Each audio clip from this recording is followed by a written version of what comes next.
Curve बनाते नहीं है, लेकिन वो जो इक्वेशन आती है वो कर्व की आती है। ठीक है, चलो करें start. Yes sir recording. Hello, सब रेडी? हाँ, रिकॉर्डिंग ऑन कर दी है, सब रेडी हो ना? क्या कह रहे थे लास्ट ईयर के? अरे वो बाद में बता दूं, कुछ ऐसी बड़ी बात नहीं है। एक स्टूडेंट से मिलवाना है आपको, इसको इंटरेक्ट करा दूं, ठीक है, घबराओ मत। सब लोग पेन कॉपी लेके बैठे हो?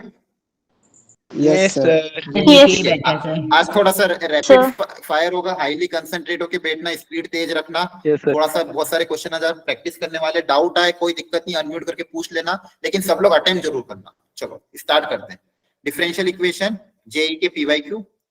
फर्स्ट पहला अपन ये नॉर्मल वाला टॉपिक लेते हैं, जैसे ये वाला पहला क्वेश्चन 2020 का। मैंने कुछ सिलेक्टेड क्वेश्चन ही लिए आज के लिए, जो जेई के कुछ पीवाईक्यू में से सिलेक्ट करके।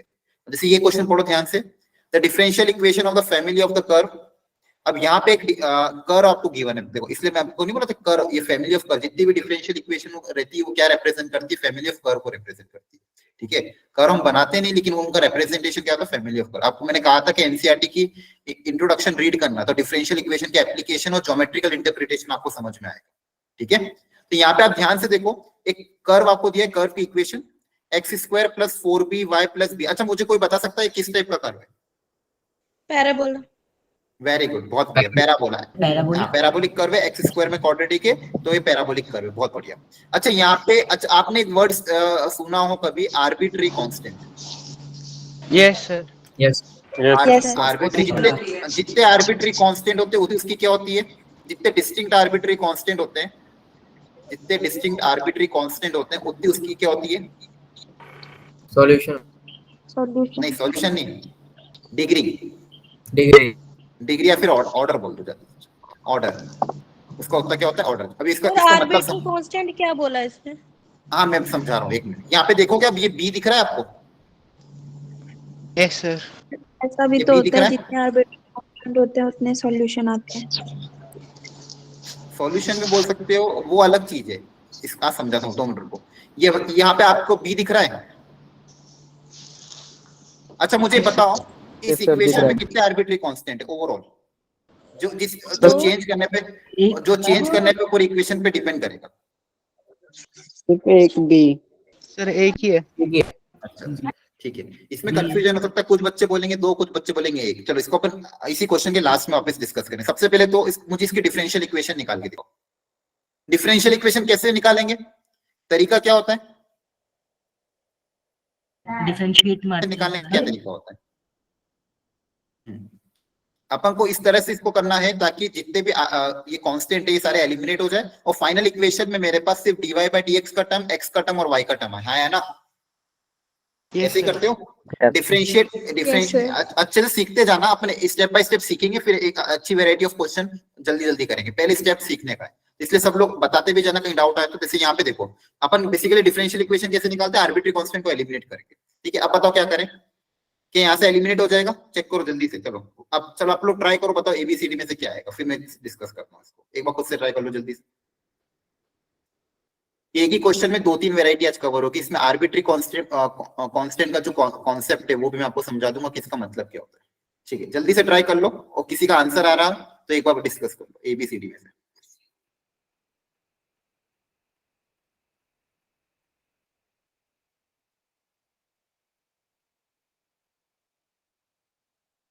आया किसी का?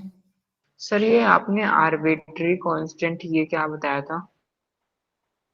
हाँ मैं बताता हूँ, देखो अब देखो यहाँ पे क्या हो रहा है, जैसे आप देखोगे x² का टर्म है, y का टर्म है। अच्छा x और y ये तो वेरिएबल होते हैं, आया ना? इक्वेशन में हम जो x और y को यूज करते हैं इनको क्या बोलते हैं अपन, वेरिएबल। इनको क्या बोलते हैं अपन, वेरिएबल। इसके अलावा कर्व में जो दूसरे चीजें होती है, जैसे a हो गया, b हो गया, या फिर कोई ऐसी टर्म्स आ गई, इनको बोलते हैं आर्बिट्री कांस्टेंट। बेसिकली क्या होते हैं, इनकी वैल्यू चेंज करते करते कर्व की भी इक्वेशन क्या होगी, चेंज होगी। जैसे b की वैल्यू अगर मैंने मान लो रखती 5 तो कर्व कुछ और आएगा, b की वैल्यू रखती 4 तो कर्व कुछ और आएगा। मतलब कर्व तो वैसे ही रहेगा, बस वो क्या होता है, शिफ्ट होता जाएगा। क्या होता जाएगा, शिफ्ट होता जाएगा। अब यहाँ पे मेरे को क्या देखना है, ओवरऑल आर्बिट्री कांस्टेंट कितने हैं, तो देखो यहाँ पे मतलब बेसिकली इस तरह से मुझे करना था कि फाइनल इक्वेशन अपन जब भी डिफरेंशियल इक्वेशन बनाएंगे, उस डिफरेंशियल इक्वेशन में काय की टर्म होनी चाहिए, dy/dx का टर्म होना चाहिए, या फिर उसका डबल डेरिवेटिव या सिंगल डेरिवेटिव जो भी आए वो उसका टर्म होना चाहिए, डेरिवेटिव का टर्म होना चाहिए, y का टर्म आना चाहिए, x का टर्म आना चाहिए। इसके अलावा कोई कांस्टेंट आएगा क्या डिफरेंशियल इक्वेशन? बोलो। No sir. अपन ने जितनी भी डिफरेंशियल इक्वेशन पढ़ी है उसमें कोई भी आर्बिट्री कांस्टेंट नहीं आएगा, आर्बिट्री कांस्टेंट आपका सिर्फ कर्व में आएगा। ठीक है, तो आपको इस तरह से इसकी डिफरेंशियल इक्वेशन फॉर्मेट करनी है ताकि फाइनल डिफरेंशियल इक्वेशन में आपका एक भी आर्बिट्री कांस्टेंट ना आए। तो इसी को बोलते हैं आर्बिट्री कांस्टेंट। यहाँ पे आर्बिट्री कांस्टेंट कौन है? मेरा बी। देख रहे हो, वेरिएबल के अलावा जिसके कारण कर्व चेंज हो रहा है। थोड़ा बहुत समझ में आया? आगे ठीक है, चलो अब बताओ। अगर मान लो इसको एक बार अपन ने डिफरेंशिएट किया, यहाँ पे अगर एक बार डिफरेंशिएट करेंगे तो कितना आ जाएगा? 2x आया ना, मतलब 4 यहाँ पे क्या आ जाएगा? 4b dy by dx है ना, x के रेस्पेक्ट में डिफरेंशिएट कर रहे हैं, differentiate with respect to x plus 0। Clear है यहाँ तक? बोलो। अच्छा, क्या यहाँ से b की वैल्यू निकाल सकते हैं हम? आया ना, यहाँ से मेरा b। आपको आवाज आ रही है कि कट के आ रही है? कोई दिक्कत आ रही है आवाज में? आ रही है सर। आ रही है ना, ठीक है। क्या यहाँ से मैं b की वैल्यू निकाल सकता हूँ? Yes yes sir. ठीक है, b कितना आ जाएगा? यहाँ आर्बिट्री कांस्टेंट मेरा निकल जाएगा। b कितना आ जाएगा? 2x upon 4 dy by dx। हाँ है ना, यस सर। क्लियर है? अब देखो ये b मेरा आ चुका है। अब सिंपली मुझे क्या करना था? मेरे को एक बेसिकली एक रिलेशन डेवलप करना था x में, y में और dy by dx में, और वो रिलेशन ही मेरा क्या होगा? डिफरेंशियल इक्वेशन इस कर्व का। अब मुझे आगे डिफरेंशिएट करने की जरूरत है क्या? ऑलरेडी मेरा b आ चुका है, तो क्या डबल बार डिफरेंशिएट करने की जरूरत है? No sir. नहीं। मैं क्या करूंगा? सिंपली इस b की वैल्यू इसके अंदर रख दूंगा। तो यहाँ पे कहीं पे भी b की वैल्यू रख, जैसे यहाँ पे रख दी फॉर एग्जांपल आपने किसी में एक इक्वेशन में, तो क्या बचेगा? x square equal to 4 times b मतलब बेसिकली कितना हो जाएगा? x upon 2 dy by dx into y plus x upon 2 dy by dx। ठीक है, क्लियर हो रहा है? अब बस इसको सिंप्लीफाई करके आपको देखना आपका फाइनल इक्वेशन क्या आएगा। सर इसी को इसी इक्वेशन में पुट कर देंगे ना तो आ जाएगा। हाँ, वो भी कर सकते हो, ऑप्शन से भी जा सकते हो। बेसिकली अपन यहाँ पे सीख रहे हैं पहले बिना ऑप्शन के कि अपने पास फाइनल निकालना कैसे। आप ऑप्शन का कह रहे हो क्या? हेलो, आप यही बोल रहे थे क्या जिसने अभी डाउट पूछा था? सर मैंने ये बोला था कि जो हमारे पास वैल्यू निकली है इसी को इसी हाँ इक्वेशन में रख देते हैं ना। हाँ, वही कर सकते किसी इक्वेशन में। यहाँ पे आपको तो कर्व में रखना पड़ेगा बेसिकली, कोई भी इक्वेशन बेसिकली कर्व की इक्वेशन में ही रख के आपको डिफरेंशियल इक्वेशन निकालना। डिफरेंशियल इक्वेशन का वापस वही मतलब समझा रहा हूँ। बेसिकली इस एक सी इक्वेशन dy यहाँ पे dy by dx का टर्म हो, x का टर्म हो, y का टर्म हो, इसके अलावा कोई टर्म ना आए, और उसको इतनी बार डिफरेंशिएट करेंगे जितनी बार रिक्वायर्ड है। समझ में आ रहा है? जैसे यहाँ पे डबल बार रिक्वायरमेंट, वैसे भी number of overall arbitrary constant इस क्वेश्चन में कितने थे? 1। और जितने नंबर ऑफ आर्बिट्री कांस्टेंट होता है उसका उतना क्या होता है? ऑर्डर होता है। यहाँ पे इसलिए जो भी आंसर आएगा उसका ऑर्डर भी कितना आना चाहिए? 1। क्लियर है सबको? Yes sir. अच्छा, मुझे yes, बताओ, sir. अगर ऑर्डर 1 आना चाहिए, इसमें से कौन सा ऑप्शन है एलिमिनेट कर सकते हो? सी वाला। सी वाला। सी, क्योंकि यहाँ पे वाई डबल डैश, तो ये तो कभी आंसर मेरा नहीं आएगा। या तो ऑप्शन ए आएगा, बी आएगा, या तो सी आएगा। ठीक है, वाई डैश का मतलब क्या? D Y by D X, सबको पता है ना Y dash? Yes sir. Yes sir. ठीक है, तो बेसिकली देखो आपके पास क्या है finally? b equal to 2x, basically b equal to अपने पास कितना है? x upon 2 Y dash. ठीक है, अब ये b की वैल्यू आप कहीं पे भी रख दो। अब बेसिकली 1 अपॉन b कितना आ जाएगा यहाँ से? 2 वाई डैश अपॉन x है ना। 2 y dash upon x। यहाँ से 1 बाई बी क्रिएट कर सकता हूँ क्या? मैंने वाई बाई बी तो क्रिएट नहीं होगा, तो यहाँ पे मैं वैल्यू रख के देख लेते हैं, देखते हैं ऑप्शन कौन सा मैच कर रहा है। किसी का आंसर आया? जल्दी बताओ, ऑप्शन कोई मैच कर रहा है? एक्स स्क्वायर 4 बी की जगह रख दो x upon sir A option आ रहा है। 2 वाई डैश। ए ऑप्शन आ रहा है, ठीक है, चेक कर लेते हैं। प्लस y प्लस b की जगह वापस रख देंगे x अपॉन 2 वाई डैश। ठीक है, सर ए हो आ जाएगा रहा है। सॉल्व। ए आ रहा है, वेरी गुड। अब देखो ये y डैश को उधर भेज दोगे आप लोग, तो y डैश उधर जाके मल्टीप्लाई हो जाएगा एक्स स्क्वायर के साथ। जल्दी देख लो, तो यहाँ पे आपके पास आ जाएगा x square into Y dash equal to, अच्छा ये भी कैंसिल हो जाएगा ना, मैंने वापस क्यों लिख दिया? क्या था यहाँ पे? सही लिखा है ना आपने? एक्स अपॉन, अच्छा 4 पहले से था ना क्वेश्चन में। हाँ, यहाँ पे एक 2 का कैंसिल हो जाएगा, X square Y dash equal to X Y plus X upon 2 Y dash. LCM लेके सॉल्व कर लोगे सब लोग? Yes sir. ठीक है, कुछ बचा नहीं है तो मेन सर आपको पहले ये मेरा ध्यान डी देना। आ रहा था, अच्छा, फिर उसके बाद मैंने देखा कि बीच में प्लस का भी साइन है मेरे आंसर में, फिर मेरे को ध्यान आया कि वहां पे भी प्लस देखो है। वो जानबूझ के रख भी रखा है, सेम ऑप्शन रख रखा है ताकि जल्दबाजी में आप गलत टिक कर दो। ठीक है, इसलिए ध्यान रखना कैलकुलेशन का। इसमें किसी को कोई स्टेप में डाउट हो तो पूछो कहीं पे, एनीवन। No sir. ठीक है, चलो आगे बढ़ते हैं। सर आपने ऑर्डर कैसे पता लगा? ऑर्डर कैसे पता करा? मैंने बोला कि यहाँ पे ओवरऑल आर्बिट्री कांस्टेंट कितने हैं। जैसे इस इक्वेशन में देखो कि आपके पास एक आर्बिट्री कांस्टेंट है बी, क्योंकि यहाँ पे बी चेंज होगा तो यहाँ पे बी चेंज होगा, तो डिपेंड सिर्फ एक ही आर्बिट्री कांस्टेंट पे करे, तो जितने नंबर ऑफ आर्बिट्री कांस्टेंट होते हैं उतना उसका ऑर्डर होता है। ऑर्डर मतलब समझते हो ना, Y dash Y double dash. Yes sir, yes. ठीक है, चलो अगला क्वेश्चन देखो ध्यान से। अब कभी कभी क्या देखिए, फैमिली ऑफ कर्व के बारे में बता देंगे और आपको खुद से इक्वेशन डेवलप करनी पड़ेगी, है ना। डायरेक्ट फैमिली ऑफ कर्व नहीं देंगे। जैसे क्या बोला है, the differential equation representing the family of ellipse, ठीक है। क्योंकि देखो ये फैमिली ऑफ कर्व क्यों बोलते हैं, किसी को आइडिया है? ये बार बार मैं वर्ड यूज कर रहा हूँ, किसी ने पूछा नहीं। सर हम क्योंकि फैमिली ऑफ कर्व क्यों बोलते हैं? सर क्योंकि इस डिफरेंशियल इक्वेशन से हम बहुत सारी कर्व्स बना सकते हैं। Very good.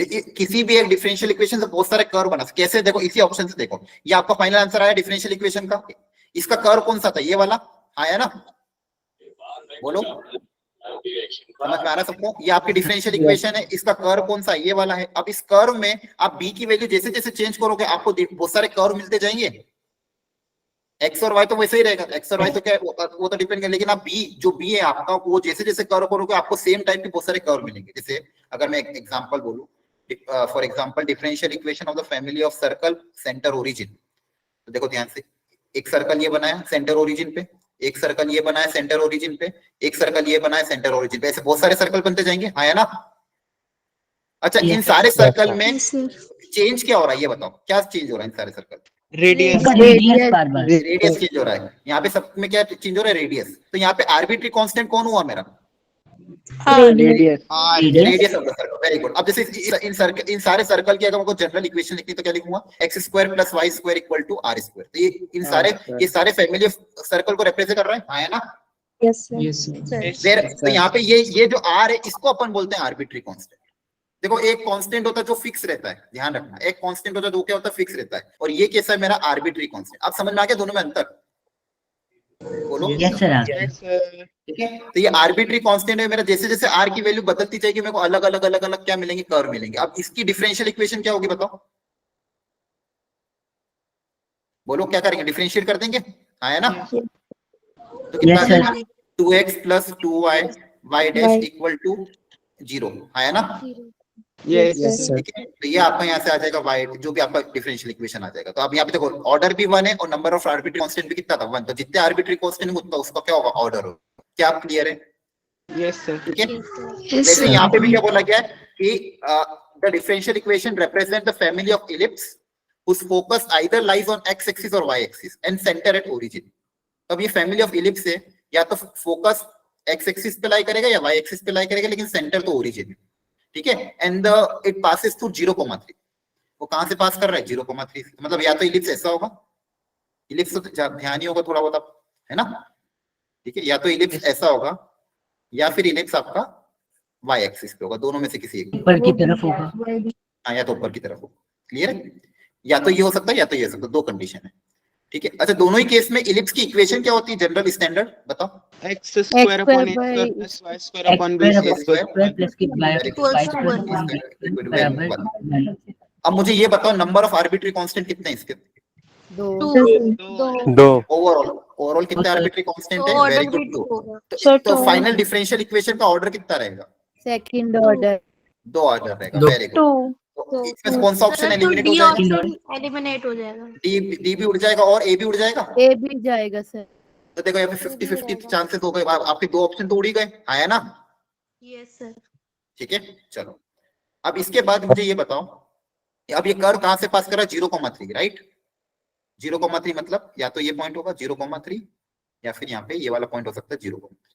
ठीक है, चलो अच्छा रुको पासिंग थ्रू 0, हाँ ठीक है, ट्राई करो। चलो 0,3 से पास करना ना, ये बहुत बड़ी कंडीशन है सर। हाँ, एक मिनट, ये एक बार ये ए और डी कैसे एलिमिनेट हो गए सर? कहाँ एलिमिनेट किया? अभी तो कुछ किया ही नहीं सर हमने। अभी हुए थे ना ये। कहाँ किया अभी कुछ? सर तो अभी तो B सॉल्व ही की नहीं किया जगह मैंने। सर इस क्वेश्चन में हम b की वैल्यू तो निकाल सकते हैं। हाँ, इसलिए मैंने वो हटा दिया, लास्ट वाली लाइन मैंने पढ़ी नहीं थी। चलो एक बार ट्राई करो आप खुद से, फिर मैं सिखाता हूं। सर एलिमिनेट नहीं है ना इसका मतलब ये? हाँ, आप दिमाग लगाओ खुद से, मैं एक्चुअली इसलिए रुक गया हूं मैं। आप थोड़ा सा सोचो क्या यहाँ पे नंबर ऑफ आर्बिट्री कांस्टेंट 2 लेंगे कि 1 लेंगे। अब ये जो पॉइंट यहाँ पे दिया हुआ है ये लास्ट लाइन अगर आप ध्यान से नहीं, अगर नहीं दिया होता तो मेरे आर्बिट्री कांस्टेंट 2 ही रहते हैं, पर क्या इस लास्ट लाइन से कुछ फर्क पड़ेगा या नहीं पड़ेगा, ये थोड़ा सोचो। मेरा जो कर्व है वही सोचो आप लोग एक बार, सब लोग सोचो, फिर अपन डिस्कस करते हैं। और आपका आंसर क्या आना चाहिए 4 ऑप्शन में से, जल्दी से। यहाँ पे जो पॉइंट दिया है आपको 0,3, जिससे मेरा कर्व पास कर रहा है, तो या तो ये करोगा या तो ये को, दोनों को, इसमें कोई दिक्कत नहीं। इक्वेशन तो स्टैंडर्ड इक्वेशन ऐसी रहेगी, x² upon y² plus y² upon b² equal to 1। ये वाला कब बनता है, जब a ग्रेटर होता है, वो वाला कब बनता है, जब b ग्रेटर होता है। अब यहाँ पे जो पॉइंट दिया है, इंपॉर्टेंट इस क्वेश्चन को सीखने में सबसे अच्छा यही था कि 0,3 से अगर मेरा कर्व पास कर रहा है तो यहाँ पे मेरे आर्बिट्री कांस्टेंट 1 रहेंगे कि 2 रहेंगे, ये सबसे इंपॉर्टेंट चीज है। तो ये आप थोड़ा सोचो, फिर अपन डिस्कस करते हैं इस बात पे। अब सब अपना अपना आइडिया लगाओ, जिसको जो सही लगता है, कोई एक दूसरे का सुनो मत, जिसको जो सही लगता है उससे सोचो, और फाइनल आंसर आपका ABCD में से क्या आना चाहिए आप बताओ। सर इसमें लॉजिक लगा के, आवाज कट रही है मन, एक बार वापस बोलना। आप सोचो पहले, चलो ठीक है फिर डिस्कस करते हैं। सोचो पहले। ये जो एक्चुअली इस क्वेश्चन को लेने का रीजन ये था, ये जो पॉइंट है 0,3 ये दी थी। हाँ अब बोलो क्या कह रहे थे अपन। सर इसमें आर्बिट्री कांस्टेंट एक ही रहेगा, तो ऑप्शन बी और ऑप्शन सी तो एलिमिनेट हो जाएंगे ऐसे ही। हाँ अब 1 रहेगा कि 2 रहेगा, पहले वो क्लियर करो। अच्छा सब लोग बताओ, 1 रहेगा कि 2? एक। सर एक ही रहेगा क्योंकि x एक्सिस पर 0 है। सब एक वाले, कोई ऐसा जो सोच रहा हो 2 है? एनीवन जिसको अगर लगता है कि 2 है तो अपन डिस्कस कर सकते हैं। घबराओ मत, बता दो कोई 2 वाला हो तो। ठीक है, अब सोचते हैं इस बारे में। देखो यहाँ पे मेरे पास a और b दो अलग अलग कांस्टेंट है। ऑफ कोर्स यहाँ पे 2 आर्बिट्री कांस्टेंट है, लेकिन एक चीज क्वेश्चन में क्या देती है, मेरा कर्व जो है वो 0,3 से पास कर रहा है। तो अगर कर्व 0,3 से पास कर रहा है तो इसको सेटिस्फाई करेगा, आया ना। तो यहां से मैं किसी एक की वैल्यू निकाल सकता हूँ, a और b में से मैं किसी एक की वैल्यू निकाल सकता हूँ। देखो ध्यान से, अगर मान लो मैं x की जगह 0 रख दूं, x की जगह 0 रख दिया और y की जगह 3 रख दिया, तो यहां से मेरे पास b² की वैल्यू आ जाएगी, आया ना। समझ पा रहे हो? बेसिकली मेरा ओवर फाइनल कर्व की इक्वेशन क्या है, x² by a² plus y² by 9 equal to 1। क्या यहाँ तक समझ में आया? Yes sir. क्योंकि मेरे जितने बेसिकली यहाँ पे जितने भी फैमिली ऑफ कर्व वो सब 0,3 से पास कर रहे हैं। अब मुझे बताओ नंबर ऑफ आर्बिट्री कांस्टेंट कितने हैं? 1 है। अब कितना है? 1 है। Very good. यहाँ पे अब ये ध्यान रखना था, ऐसे तो 2 होते हैं हमेशा, लेकिन इस पॉइंट की वजह से 1 आर्बिट्री। तो अब ऑर्डर कितना होगा इसका? 1। Very good. अब निकालो क्या आंसर आ रहा है, जल्दी बताओ क्या आ रहा है। ABCD मतलब A और C में से क्या, A और D में से क्या है? करो सॉल्व। अच्छा बाकी लोग सबको समझ में आ रहा है कैसे कर रहे हैं हम सॉल्व? कोई दिक्कत आए तो पूछते रहना प्लीज, ठीक है।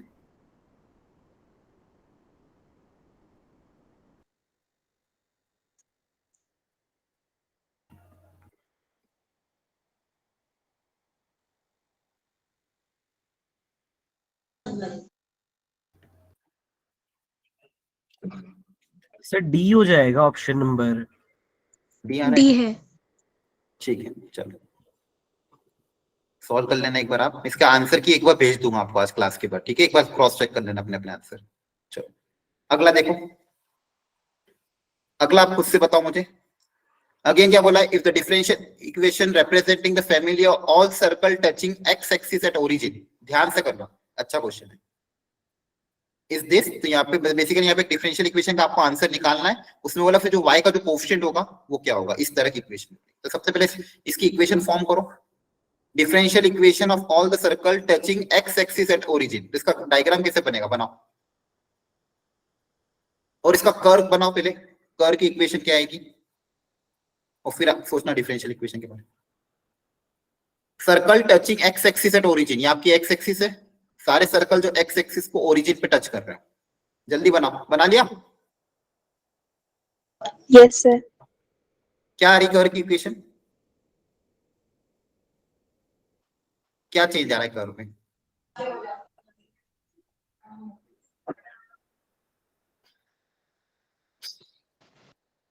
बोलो। सर एक बार पीछे वाला क्वेश्चन दिखा दो सर, समझ नहीं आया वो। ठीक है मैं उसको वापस आता हूँ, वापस उस क्वेश्चन को हम करते हैं, कोई दिक्कत है। अच्छा क्वेश्चन था वो। इस पे पहले यहाँ पे बता दो मुझे, ये कर्व बना पा रहे हैं सब लोग कि नहीं?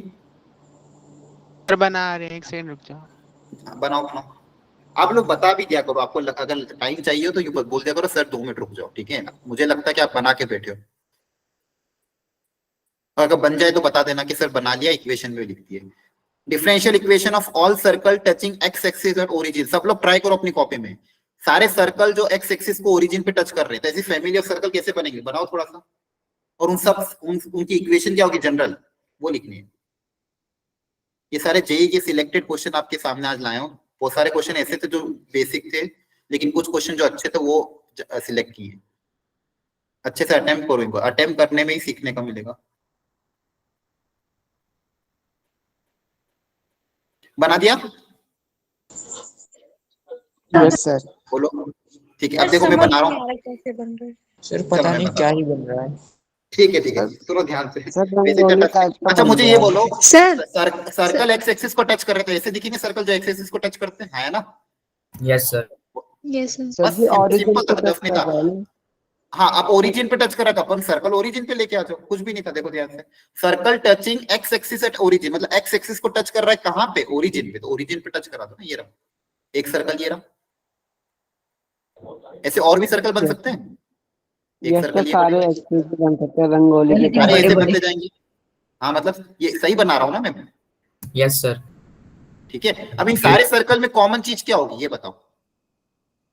इन सर, सबका सर, सेंटर origin कहाँ एक्स टच करेगा? एक्सिस को टच कर रहे हैं ओरिजिन से। पे टच कर रहे हैं। सर हाँ, ओरिजिन से origin पे सारे touch जा कर रहे रहे हैं। हैं। Very good. अच्छा इनको ये बताओ, इनका सेंटर आप प्रिडिक्ट कर सकते हो कि सेंटर कहाँ पे होगा?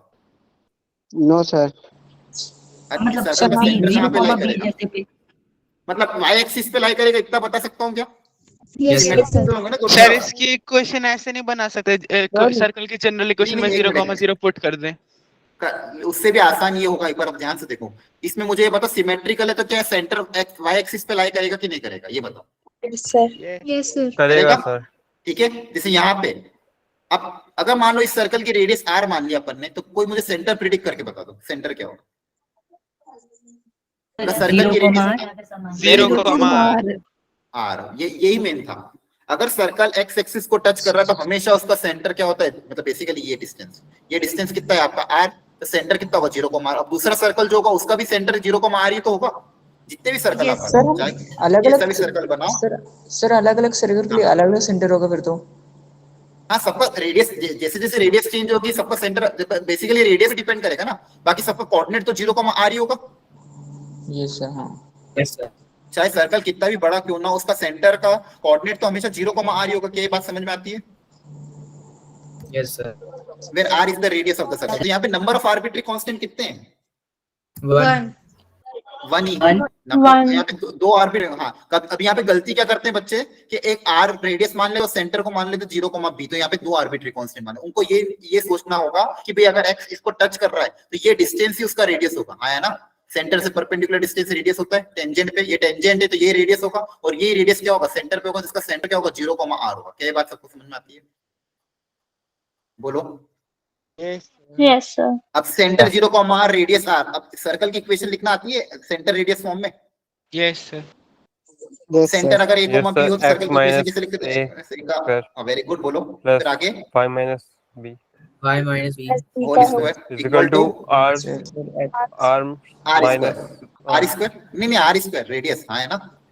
yes sir yes sir और सेंटर क्या 0,r, तो a की जगह 0 आ जाएगा, b की जगह r आ जाएगा। हाँ है ना?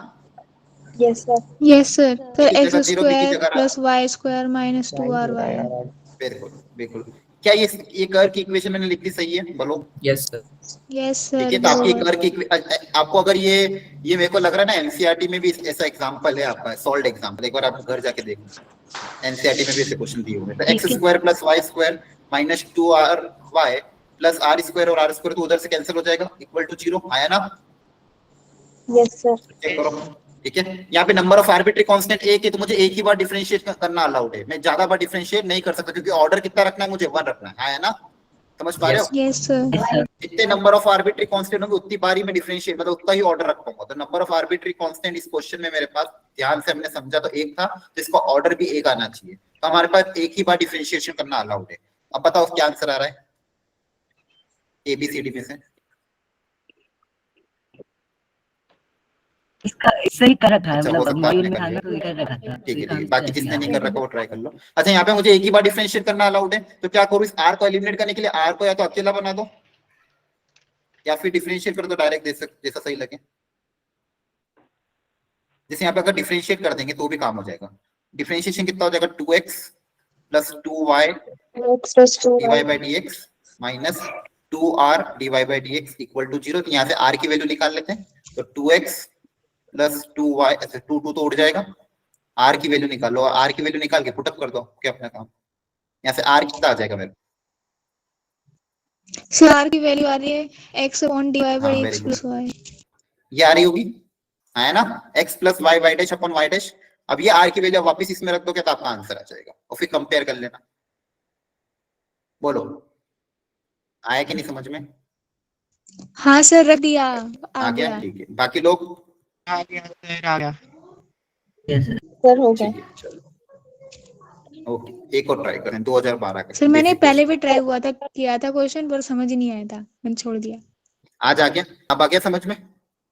Yes sir. ठीक है, चलो चलो अब ये वाला बताओ। स्टेटमेंट 1 स्टेटमेंट 2 दिया हुआ आपको, पहले तो ये पता करो कौन सा स्टेटमेंट इसमें से कोई गलत है क्या, दोनों सही है या फिर क्या है। पहला statement, the degree of the differential equation this and this are equal, क्या ये ट्रू है? Yes sir. डिग्री है ना, देखो यहाँ पे बहुत सारे बच्चे जल्दबाजी में गलती कर देते हैं, वो इसको ऑर्डर समझ लेते हैं। यहाँ पे क्या बोला है, डिग्री, हाँ है ना? Yes, sir. अब इसका डिग्री, अब ऑर्डर कितना, इसका ऑर्डर तो 1 है, फर्स्ट वाली का ऑर्डर 1 है, Yes, सेकंड sir. वाली का ऑर्डर 2 है, लेकिन डिग्री दोनों 2 की है। कितनी है? 1 है, 1 है। 1 1 1 है। मतलब ये स्टेटमेंट तो ट्रू हो गया, चलो इसका काम हो गया। अब सेकंड पढ़ो। सर ये भी ट्रू है। The degree of the differential equation when it is a polynomial equation in derivative is the highest positive integral power of the highest order derivative involved in the differential equation, otherwise degree is not defined। क्या ये statement true है? Yes sir. ठीक है, और क्या ये एक दूसरे को सही एक्सप्लेन कर रही है? है ना, डिग्री ऐसे निकालते हैं, डिग्री ऐसे निकालते हैं। ठीक है, चलो अगला ट्राई करते हैं। Sir assertion and reason solve करना नहीं आता है मेरे को।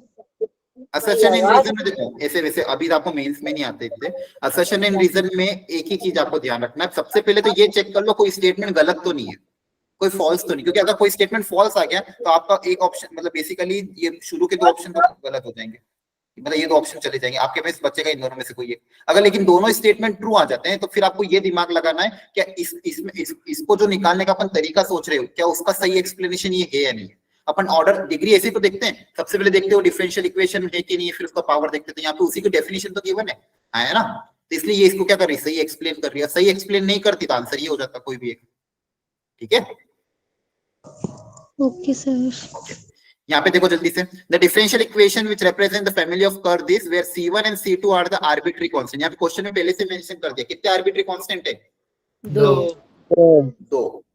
अब यहाँ पे आपको 2 आर्बिट्री कांस्टेंट है, मतलब 2 बार डिफरेंशिएशन करना अलाउड है, और 2 बार डिफरेंशिएट करके आपको इस तरह से इक्वेशन बनानी ताकि C1 और C2 दोनों एलिमिनेट हो जाए। ये जो बार बार मैं आपको समझा रहा हूँ, बस यही तरीका है इन सब क्वेश्चन को सॉल्व करने का। आपको 2 बार डिफरेंशिएशन करना अलाउड है, और फाइनल रिलेशन आपको डबल डेरिवेटिव, सिंगल डेरिवेटिव और x और y में इस तरह से लाना ताकि C1 C2 एलिमिनेट हो जाए। करो ट्राई, जल्दी से बताओ कौन सा आंसर आ रहा है। सारे अच्छे क्वेश्चन है, ध्यान से करते जाना। हाँ सौरभ, पिछले क्वेश्चन का आंसर डी है, both statement are correct and are the correct explanation. ठीक है, हाँ आपने अच्छा डी बता दिया था फिर, ठीक है ओके। इसको लॉग लेके सॉल्व करेंगे ना।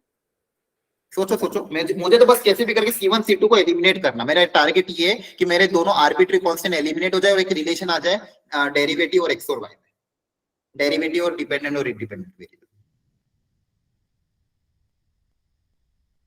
आप एलिमिनेट करो, किस भी करो, वैल्यू यूज करो, एक दूसरे में पुट अप करो, जो दिमाग लग सकता हो करो।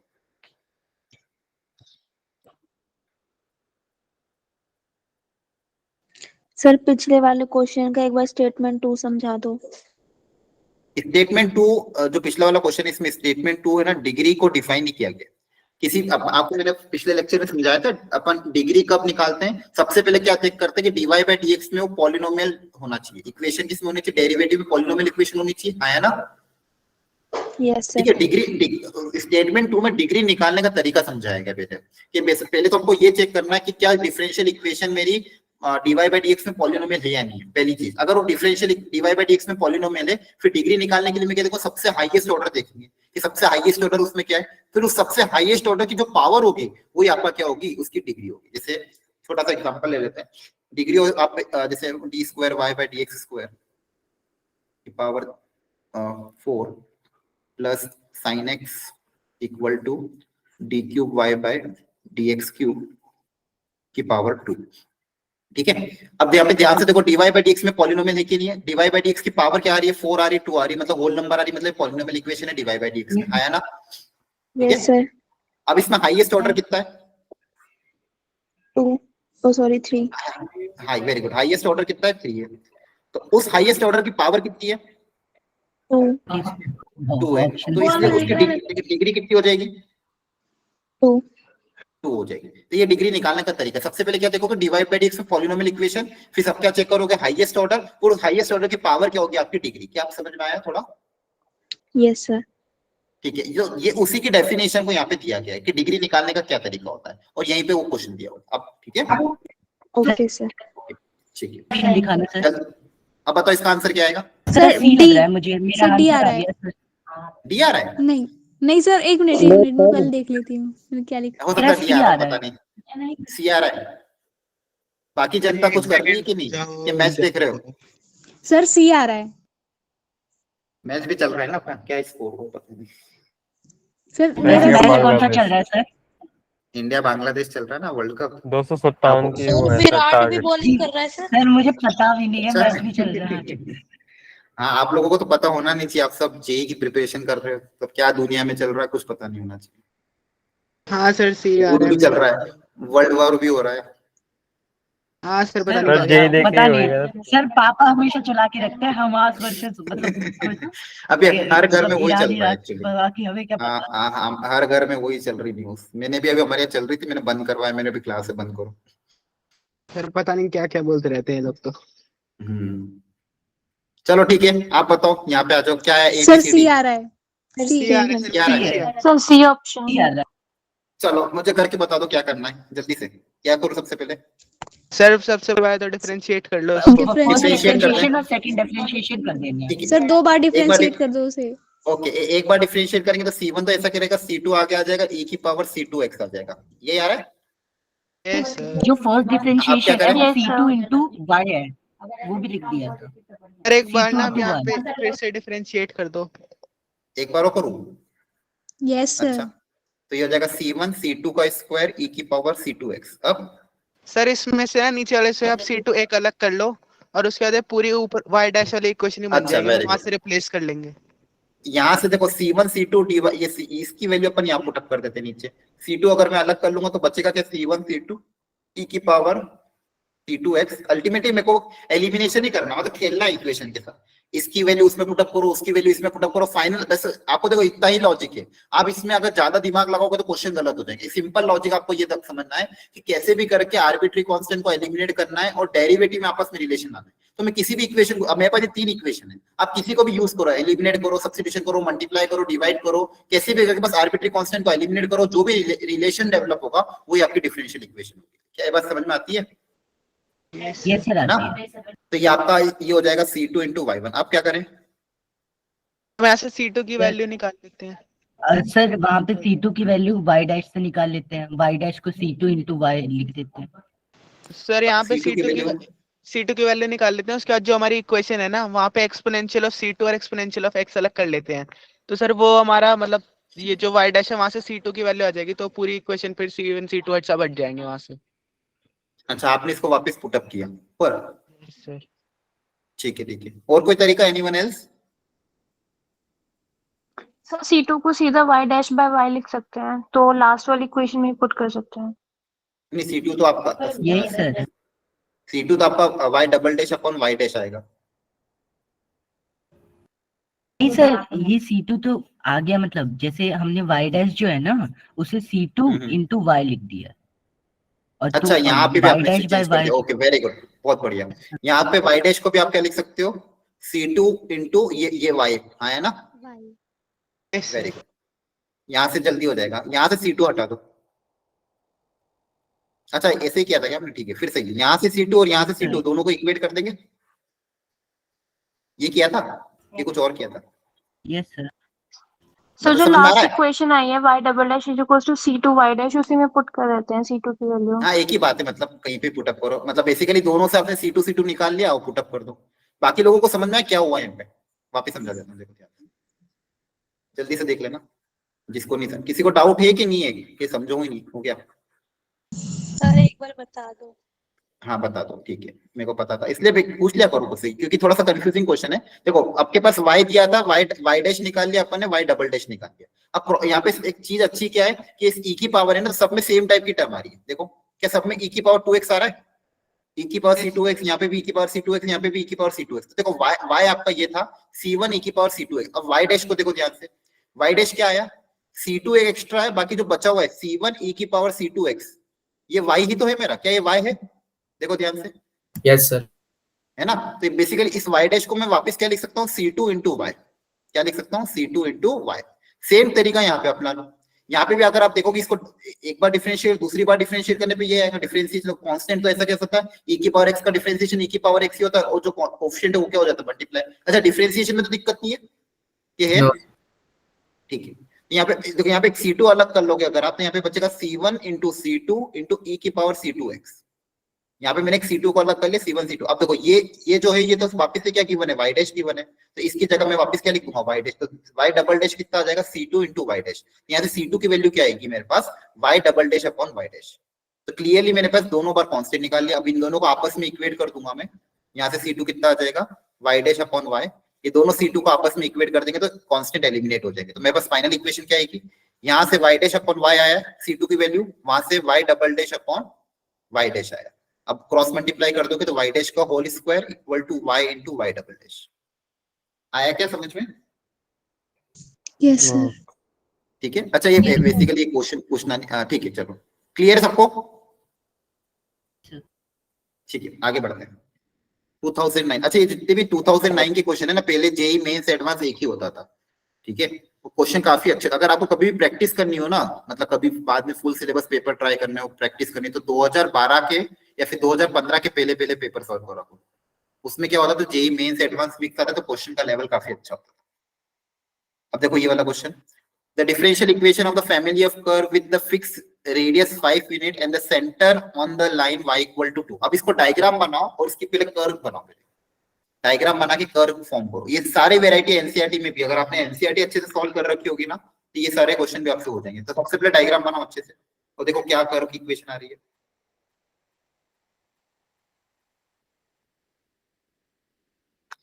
क्लास के लास्ट तक बने रहना, ठीक है, ऐसा नहीं बीच में निकल जाओ, तो ही सीख पाओगे। इसके बाद अच्छी अच्छी वेराइटी और आने वाली है।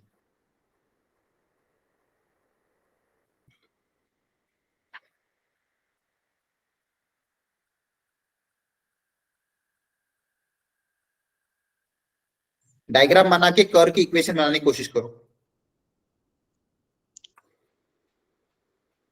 रेडियस फिक्स है सर, इसमें रेडियस होगा ना 0,5? नहीं, सोचो आराम से। आर्बिट्री कांस्टेंट तो एक ही पहले रहेगा ना? पहले सारे सर्कल बना लो जो इस कंडीशन को सेटिस्फाई करते हैं, फैमिली ऑफ सर्कल्स बना लो, फिर उसके बाद कर्व बनाओ। Differential equation of the family of circle with fixed radius 5 unit and the centre lying on the line y equal to 2। सबसे पहले y इक्वल टू 2 लाइन बना दी, ये y एक्सिस, सेंटर 0.2 है, ये 2 है, ये आपकी लाइन है y equal to 2।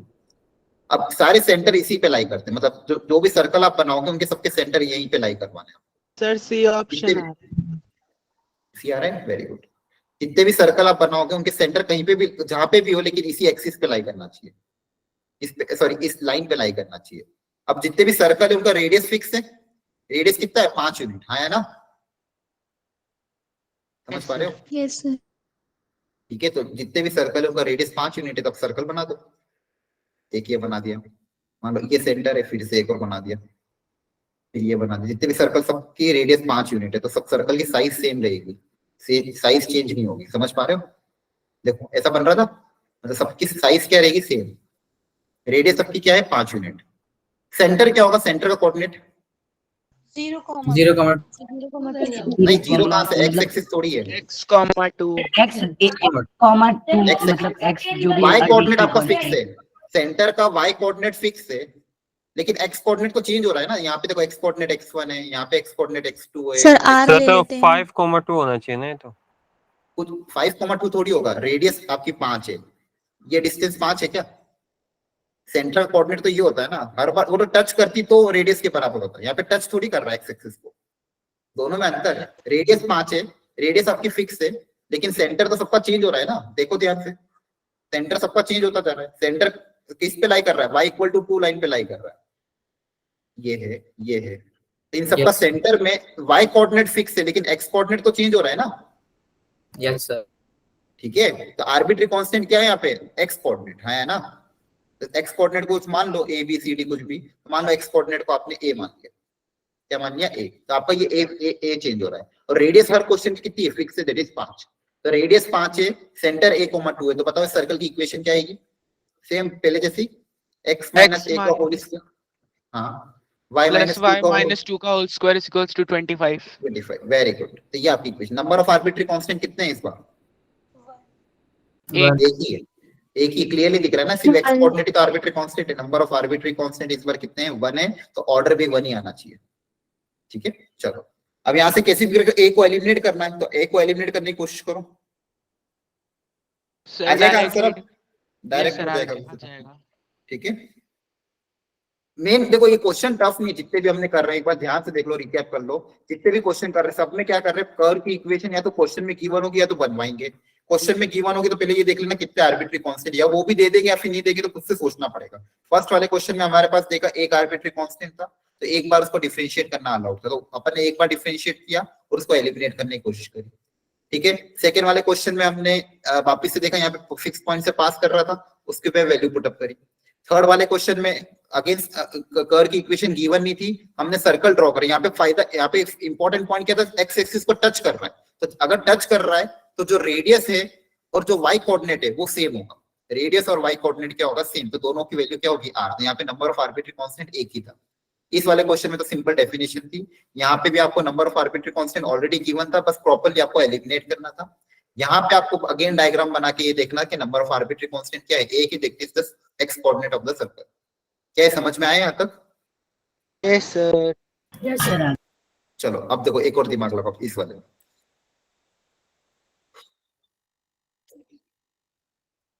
Differential equation of the curve whose solution is ax square plus by square equal to 1, where a and b are arbitrary constant.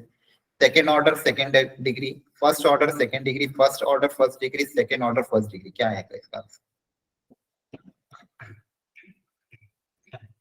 Sir इसमें तो ये पता चलता है कि ऑर्डर सबसे पहले तो सेकंड ऑर्डर होगा, तो सर डी और सी। Very good. ऑर्डर यहाँ पे देखो, नंबर ऑफ आर्बिट्री सबको दिख रहा है, ये चीज के नंबर ऑफ आर्बिट्री कांस्टेंट कितने हैं? 2 है।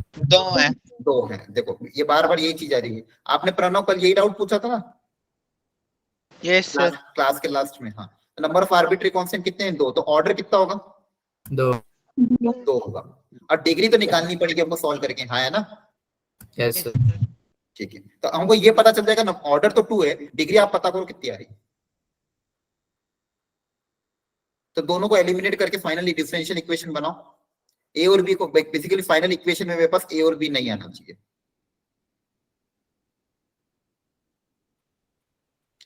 दो आर्बिट्री कांस्टेंट को एलिमिनेट करके एक रिलेशन डेवलप करना है, डेरिवेटिव और एक्स और वाई में।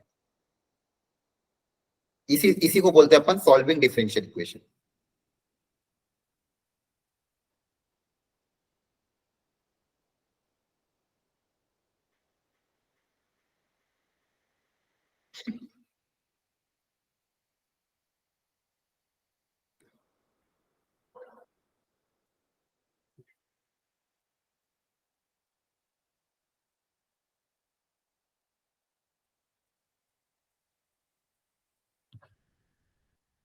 सर हाँ बोलो बोलो।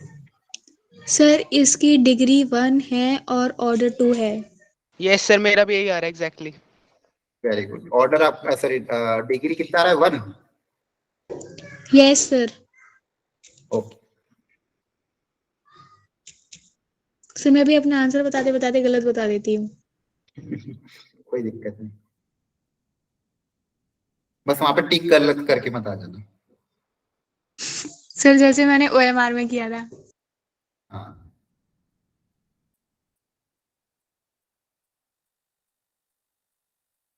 चलो ये कर लेते फटाफट सॉल्व, आई थिंक आंसर आ गया होगा। क्या करा, डिफरेंशिएट किया क्या डायरेक्ट? डिफरेंशिएट तो करोगे इसे, Yes, of sir. Course 2x plus 2by dy by dx equal to 0। Very good. अब क्या करेंगे? सर इसको कांस्टेंट को फिर एक से तरफ रख ले, डिफरेंशिएट करेंगे। फिर से डिफरेंशिएट कर दिया, ठीक है। तो 2a हो जाएगा, यहाँ पे 2b बचेगा, यहाँ पे आपके पास यहाँ पे y डैश है तो प्रोडक्ट रूल लगेगा, y Yes, dash sir. Into y dash plus y into y double dash. अब सर एक ही वैल्यू निकाल के और वहां ऊपर वाली से दोनों के इक्वेट कर दिया, b कट जाएगा। ठीक है। अच्छा एक काम और कर सकते हो, एक जुगाड़ काम हमेशा होता है, कभी भी आपको अगर कांस्टेंट हटाने हो, अगर कांस्टेंट सारे एक तरफ हो जाए तो भी मेरा काम हो जाता है। उसको जैसे डिफरेंशिएट मारूंगा सब कुछ उड़ जाएगा। देखो ध्यान से, यहाँ पे अगर मैं सारे कांस्टेंट को एक साथ रख लूं, देखो तो 2a अपॉन 2b को मैंने अलग कर दिया, तो मेरे पास क्या बचेगा? y डैश अपॉन x आया ना? Yes, sir. देखो ध्यान से, अब मेरा एक ही बार में काम हो जाएगा क्योंकि सारे कांस्टेंट एक तरफ आ गए। बोलो। Yes, sir. अब बस इसको उड़ाना है। कैसे उड़ा दे? इसमें बम फोड़ दे। कैसे बम फोड़ोगे? डिफरेंशिएट Yes, मार, sir. Differentiate. जैसे डिफरेंशिएट मार दोगे पूरा 0 हो जाएगा, आपका काम हो जाएगा एक ही बार में, आपको कुछ एलिमिनेट नहीं करना पड़ेगा। हाँ है ना? ये सबसे अच्छी ट्रिक होती है। अगर कभी ऐसा हो जाए जुगाड़ कि सारे कांस्टेंट एक तरफ आ जाए तो एक ही बार में डिफरेंशिएट मार दो तो पूरा उड़ जाएगा। क्लियर है? Yes. Yes. ओके बहुत बढ़िया। चलो आगे बढ़ते हैं। अब थोड़ा पीछे जा रहे धीरे धीरे। हम तो कैसे हटाते हैं? क्या हुआ? क्या कह रहे थे? सर मतलब अगर ये कंडीशन नहीं बनती तो फिर कैसे हटाते? फिर वही करते, आप एलिमिनेशन वगैरह करते, एक दूसरी इक्वेशन में पुट अप करते, ए और बी अलग अलग निकाल के पुरानी इक्वेशन में रखते, जो नॉर्मल प्रोसेस होता है अपना। ठीक है। अल्टीमेटली मेरे पास देखो एक स्टैंडर्ड इक्वेशन रहती कर्व की, दूसरी y डैश से आती, तीसरी इक्वेशन y डबल डैश से आती। अब इन्हीं तीनों इक्वेशन को आपस में मैनिपुलेट करके ए और बी हटाते फिर। ठीक है। जैसे अपन लोग C1 C2 का क्वेश्चन किया था ना, e की पावर वाला, उसी तरह से। ठीक है। अगेन देखो ये 2005 का question, the differential equation represent the family of curve is order and degree. Sir order 1 होगा। सोच समझ के बोलना, पक्का? और डिग्री?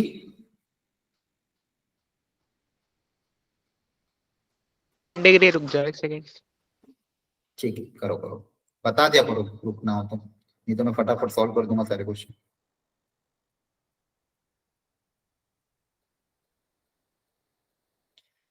सब लोग, बाकी लोग भी करो कोशिश। ठीक है। अभी आंसर मत बताना, सब लोग सबको ट्राई करना। तो चलो, तो किसी को डाउट आए तो पूछते रहना, कोई दिक्कत नहीं है। सर ऑप्शन डी एलिमिनेट कर दो फिर।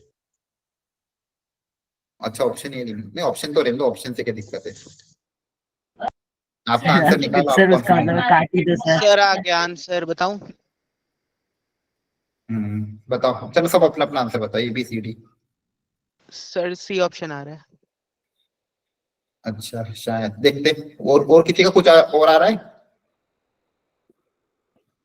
करना पड़ेगा सर। देखो देखो देखो जल्दी से करो।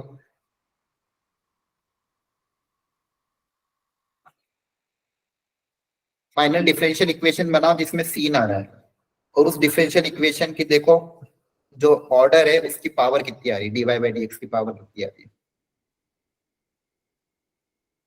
और जिसने एनसीईआरटी अभी तक सॉल्व नहीं करी, प्लीज आज घर जाके कर लेना। ठीक है। क्योंकि हर क्लास में हम वैरायटी धीरे धीरे बढ़ाते जाएंगे, लेवल भी बढ़ता जाएगा पिछली क्लास से। और आपको एनसीईआरटी के साथ साथ जो क्लास की इलस्ट्रेशन है उनको भी वापस रीअटेम्प्ट करना है, ताकि आपको हर क्लास में आगे जाके आप आगे वाले क्वेश्चन अटेम्प्ट कर पाओ। ठीक है। चलो देखो, सबसे पहले तो मैंने क्या करा, सी को अंदर भेज दिया ताकि सारे कांस्टेंट एक साथ आ जाए। ठीक है। अब अगर अपन डिफरेंशिएट करेंगे, सब लोग अपना अपना आंसर चेक कर लेना, मैं ट्राई कर रहा हूँ, कहीं गलती हो तो बता देना। यहाँ पे डिफरेंशिएट करेंगे तो क्या आएगा, 2y y dash equal to twice of c है ना, twice of c। Very good. तो प्लस 0। अच्छा यहाँ पे तो डायरेक्ट कांस्टेंट आ गया है ना। अब इसी की वैल्यू बस पुट अप कर दो, कुछ भी नहीं बचा यहाँ पे तो। अच्छा लेकिन दिक्कत क्या आएगी, ये रूट के अंदर आएगा, है ना, तो थोड़ा सा हमको सोचना पड़ेगा। तो हम वैल्यू पुट अप कर देते हैं। वैल्यू निकाल लेते हैं ना। हाँ यार वही सी की मतलब 2 भी कट जाएगा, सी की वैल्यू पुट अप कर दो, y स्क्वायर इक्वल टू वही कर रहे हैं अपन 2 सी की जगह क्या जाएगा y y y dash y dash into x plus 2 y y dash under root of y y dash. चेक करो सही है? yes sir, ठीक है। ये ठीक है। अच्छा y डैश लिखो या y1 लिखो, बात एक ही, y1 भी लिख सकते हैं y डैश भी लिख सकते हैं, ठीक है। अब मैं देखो क्या यहाँ तक छोड़ सकता हूँ मैं? नहीं सर, नहीं सर, ये अब पॉलिनोमियल बनाना पॉलीनॉम, पड़ेगा। हाँ पॉलिनोमियल बनाना पड़ेगा क्योंकि रूट वाला टर्म है तो रूट वाला टर्म मुझे हटाना पड़ेगा, रूट वाला टर्म हटाने के लिए स्क्वायरिंग करनी पड़ेगी, yes sir, है ना। तो मैं इसको उधर भेज देते तो 2y y dash into X equal to इधर रख, इसको इधर रहने देते 2y dash under root of y y dash, दोनों तरफ स्क्वायरिंग करोगे यहाँ पे आएगा y square plus 2y y1 sorry minus 2y y1 x का होल स्क्वायर इक्वल टू इधर भी स्क्वायरिंग हो जाएगी तो 2y y डैश का स्क्वायर इनटू इसका स्क्वायर करोगे तो y y डैश आएगा। तो मुझे बताओ y डैश की हाईएस्ट पावर कितनी आएगी? 3 ये आएगी। देखो हाँ यहाँ से तो 2 आएगी लेकिन यहाँ पे स्क्वायर और ये दोनों आपस में मल्टीप्लाई होंगे तो यहाँ पे y डैश की पावर कितनी आ जाएगी? 3 आ जाएगी। yes तो sir, हाईएस्ट पावर कितनी होगी? 3। तो ऑर्डर 1 डिग्री 3। क्लियर है?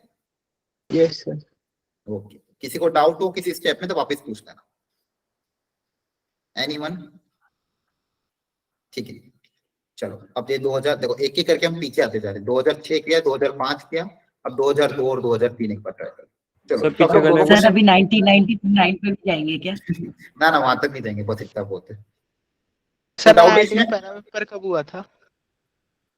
पहला आई थिंक 70 या 60s में हुआ था, बहुत पहले, ध्यान नहीं एकदम, ओके सर, ओके। या फिर हो सकता है उसके पहले हुआ होगा, लेकिन पहले बहुत पैटर्न अलग होता था। पहले सब्जेक्टिव पेपर होते थे, 5 क्वेश्चन 6 क्वेश्चन देते थे या फिर 10 क्वेश्चन देते थे, 2-3 घंटे का टाइम रहता तो कोई भी 5 करो, जैसे सब्जेक्टिव आप बोर्ड्स का पेपर देते हो ना वैसे होता था। सर पहले तो ट्रू तो और फॉल्स थे। वो 10 क्वेश्चन भी इतने हार्ड आते थे? और बहुत हार्ड रहते थे, 2-3 घंटे तक सॉल्व नहीं होते थे। सब्जेक्टिव क्वेश्चन ज्यादा हार्ड होते हैं ऑब्जेक्टिव के कंपैरिजन में, समझ मतलब आप वहां पे वो बहुत लेंदी कॉन्सेप्ट एक ही क्वेश्चन में देते उसमें बैठ के बस करते रहो सॉल्व। अच्छा अभी भी आपको उस एग्जाम के बारे में पता है? लास्ट ईयर तो नहीं सॉरी आप लोगों को कहाँ लास्ट ईयर पढ़ाया था, इस साल शायद कभी बताया हो, ISI Indian statistical institute yes sir, यहाँ पर बताया था एक बार? हाँ बताया था एक बार। ये सब अपने वो था सर जब आप लिमिटेड क्लास सीट ले ये रहे थे तब बताया था, मतलब एक बार बता रहे थे ना कि क्या क्या कर सकते हैं लिमिटेड मतलब। सीट है इसमें बताए थे।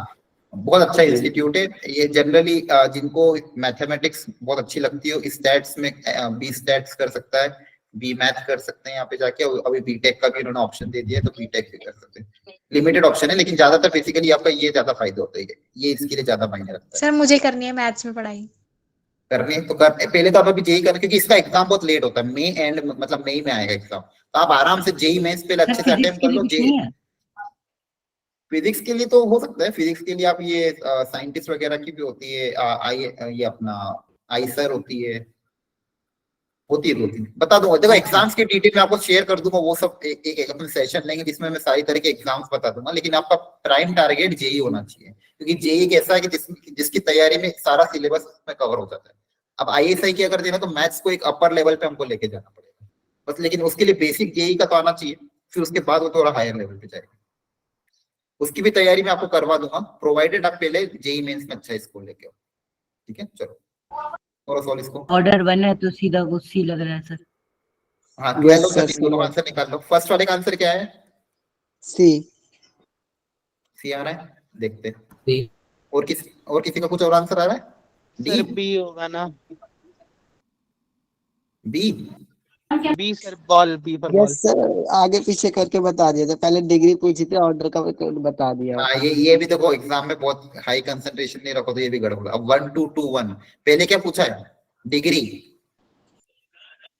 और फिर क्या पूछा है? Order respectively. ठीक है, क्या किसका? Degree and order of differential equation of the family of parabolas axis on the X axis. हाँ है ना ये? यस अच्छा मेरे को ये बताओ, ये वाले पैराबोला बनेंगे कि ये वाले? फर्स्ट वाला कि सेकंड वाला? सेकंड सर 13वें का सी है क्या? अरे पहले सेकंड 12th का आंसर बताओ। ये जो बोला गया है यहाँ पे differential equation of the family of parabola उस axis on the X axis, तो इसमें डायग्राम कौन सा बनेगा, ऊपर वाला कि नीचे वाला? नीचे वाला। नीचे वाला। Very good. यहाँ पे ये गलती हो सकती थी, जनरली स्टैंडर्ड बना लेते हैं बच्चे, तो ये नहीं बनेगा। उन्होंने क्या बोला है, axis on the X axis, तो एक्स एक्सिस एक्सिस होना, आपका वर्टेक्स कुछ भी हो सकता है, समझ पा रहे हो? Yes sir. तो ये वर्टेक्स कहीं पे भी जा सकता है, तो आपका ये वाला डायग्राम बनेगा। तो इसकी इक्वेशन कैसे लिखोगे आप? देखो y square equal to 4ax, तो ये तो जनरल इक्वेशन होती है पैराबोला की, है ना? ax माइनस कुछ आएगा। लेकिन यहाँ पे क्या हो रहा है, ये कब होता है, जब वर्टेक्स ओरिजिन पे, जैसे यहाँ पे ये होता है ना, अगर वर्टेक्स ओरिजिन पे तो इसकी इक्वेशन होती है y square equal to 4ax। यहाँ पे आपका वर्टेक्स कहाँ पे होता है, 0,0 पे। लेकिन अगर वर्टेक्स को आप शिफ्ट कर दोगे, वर्टेक्स शिफ्ट कहाँ पे हो रहा है, ऐसे कोऑर्डिनेट पे, एक्स एक्सिस पे शिफ्ट हो रहा है हर जगह, तो एक्स एक्सिस पे y कोऑर्डिनेट तो 0 ही होगा, है ना? लेकिन आपका x कोऑर्डिनेट चेंज होगा, तो x कोऑर्डिनेट को अपन कुछ मान लेते हैं, लेट x कोऑर्डिनेट को अपन b मान लेते हैं। क्या मान लेते हैं? b। यहां तक समझ में आया? Yes sir. ठीक है। और एक तो x कोऑर्डिनेट b होगा, दूसरा यहाँ पे जो फोकस होगा वो चेंज होगा। तो यहाँ पे आपको देखो, जब भी ओरिजिन शिफ्ट होता है, ओरिजिन जब भी शिफ्ट होता है किसी, जैसे मान लो आपको 0,0 अगर शिफ्ट हो रहा है h, k पे, तो ओरिजिन जब भी शिफ्ट होता है तो x को रिप्लेस करते हैं हम कैसे? x minus x minus h से, और y की जगह लिख देते हैं y माइनस k, है ना? जब भी ओरिजिन शिफ्ट करते हैं तो आपकी इक्वेशन क्या बनेगी, y माइनस 0 का whole square equal to 4a, x की जगह आ जाएगा x माइनस 1b का होल स्क्वायर। यहाँ पे बताओ मुझे, नंबर ऑफ आर्बिट्री कांस्टेंट कितने हैं? कितने हैं? सबने आंसर गलत बताया था शायद। नंबर ऑफ आर्बिट्री कांस्टेंट कितने हैं सर? क्या इक्वेशन बनी, y square equal to 4a x minus b का होल स्क्वायर। बताओ नंबर ऑफ आर्बिट्री कांस्टेंट कितने? एक के दो? दो। बोलो। दो नहीं आ रहा समझ में? सर x माइनस b का होल स्क्वायर होगा या x माइनस b होगा बस? सॉरी हाँ, मतलब x minus b, sorry x minus b, whole square नहीं है ना, x माइनस b। हाँ अब बताओ नंबर ऑफ आर्बिट्री कांस्टेंट, उससे कुछ फर्क नहीं पड़ता। ये बताओ नंबर ऑफ आर्बिट्री कांस्टेंट कितने? एक के दो? दो ही है ना। b, एक तो वैल्यू b पे भी डिपेंड कर रही है, दूसरा इसके जो फोकस है उस पे भी डिपेंड कर रही है, अलग अलग कर्व मिलेंगे, है ना? आपको सिंपल क्या बोला, x एक्सिस पे, तो number of arbitrary constant order कितना होगा? दो। सेकंड ऑर्डर हो जाएगा। Second order. अच्छा आपने ये सही बताया था, ऑर्डर तो सही बताया। डिग्री भी 1 आ रही है क्या? ऑर्डर आपने कितना बताया था? 1 बताया। ऑर्डर इतने अलग है सर। ऑर्डर गलत बताया था आपने। रुको जवाब दो। आप सबने गलत बताया, सारे ने गलत बताया। देखो जल्दबाजी में जेई ने गलती करवा दी आपसे। सिंपल क्या बोला था, एक्स एक्सिस लाते हैं, क्वेश्चन आसान है लेकिन अगर उसको भी लाइटली लोगे तो होंगे नहीं। एक्स एक्सिस पे इक्वेशन है तो ये कर्व नहीं बनेगा, सबने जनरली ये माना होगा, इसमें आर्बिट्री कांस्टेंट एक है, लेकिन आपका कर्व क्या बनेगा, x माइनस वाई का 0 का होल स्क्वायर प्लस 4 है x माइनस बी। ये सबको समझ में आया कैसे किया मैंने? Yes sir. ठीक है, ये मिस्टेक्स हो सकती है और मोस्ट ऑफ द बच्चों ने आपने की है। सबने आर्बिट्री कांस्टेंट एक बताया था और एक से ऑर्डर एक आ गया। यहाँ से ऑर्डर कितना है आपका? 2 आएगा ऑर्डर। अब डिग्री निकालो इसकी कर्व की, y square equal to 4a x minus B, इसकी डिग्री निकालो जल्दी से। सर ये आपने y माइनस 0 लिख रखा है। हाँ y माइनस 0, सेंटर का जो वर्टेक्स का कोऑर्डिनेट है वो p, 0 है। हाँ यस सर। तो इसलिए आपकी कर्व की इक्वेशन क्या बनी, y square equal to 4a x minus B. तो यहाँ पे नंबर ऑफ आर्बिट्री कांस्टेंट 2 है, तो 2 होने के कारण ऑर्डर 2 होगा। अब डिग्री पता करो कितनी आएगी।